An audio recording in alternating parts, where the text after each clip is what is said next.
Okay, today we're going to be working on multiplying polynomials. More specifically, we're going to be looking at taking a monomial and multiplying it by a group. Okay, in order to do that, you need to use the distributive property.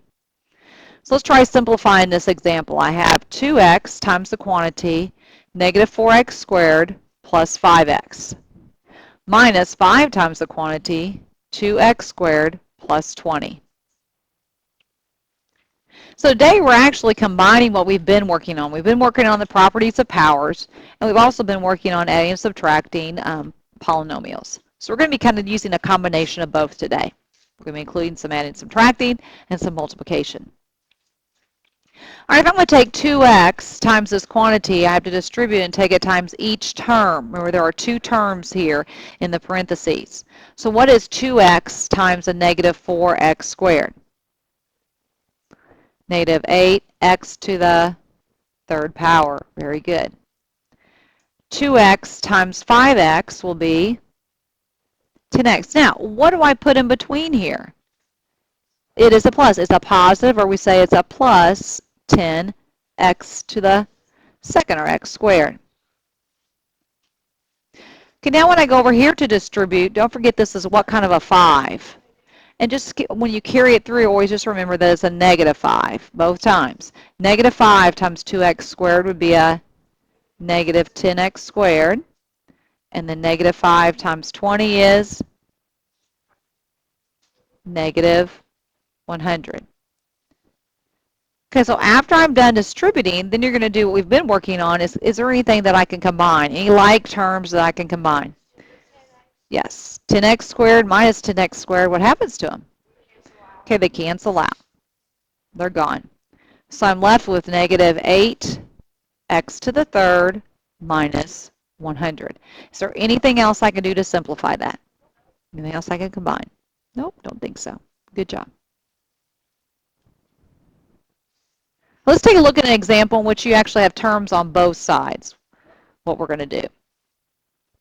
4 times the quantity 3p squared plus 2p minus 12p squared is equal to 2 times the quantity 8p plus 6.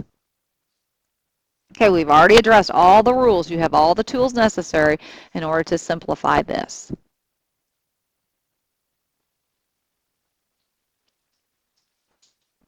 All right, so let's try to simplify this first. What do I need to do? Distribute. And what do I get?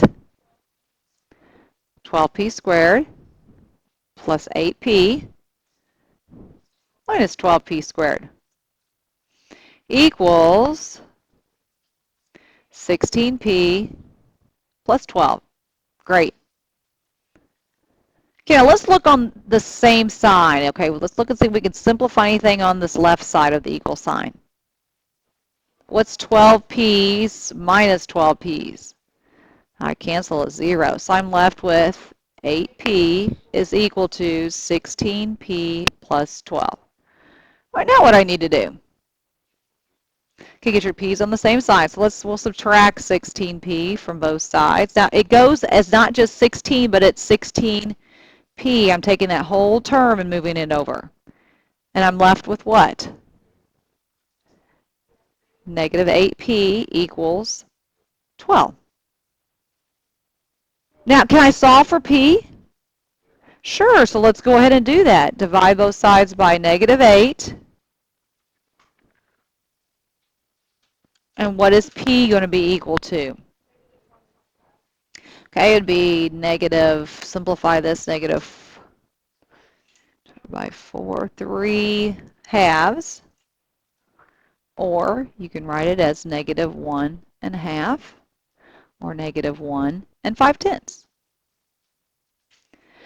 Now we can solve if we have an equal sign and you have one variable. Now, if you end up getting a power to the second variable to the second power, we're not quite ready for that yet, but that's where we're going to be headed in the next several lessons. Okay, so you should only end up where if you have to solve, you only have a single variable, not raised to a power. Any questions so far? Okay, let's try this one. Here we have this picture of this lovely family, and it's in a frame, a nice frame. We know that the dimensions of the picture are 2a by a, and then the dimensions of the outside of the frame are 3a, and then a plus 4. First off, it says write an expression for the area of just the picture. Kind of what are the dimensions of the picture? 2a and a. And finding an area, I multiply those. Let's write that down. 2a times a. Now, can I simplify that? Great, it's 2a squared. You add your powers. Okay, so that's the expression for the area of just the picture. Okay, now let's write an expression for the area of the picture frame. So I'm talking about just this part on the outside. And what problem is this like?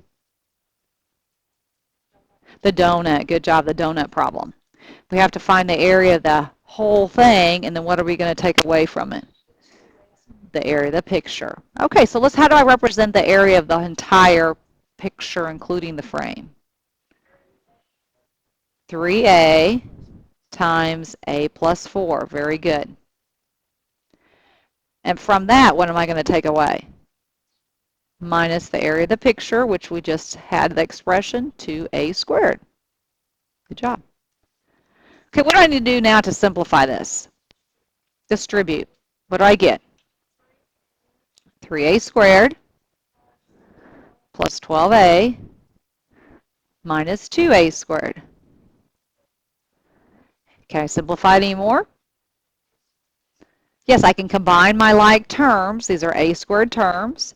And 3a squareds minus 2a squares equals an a squared plus 12a. Now, can I combine those two? No, because they are unlike terms. I'm adding and subtracting. Those are terms. I cannot combine them.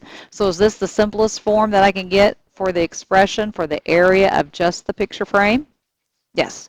And then I could solve it if I'm given then the length of, or what a stands for. All right, good job. You did good on that one. Any questions?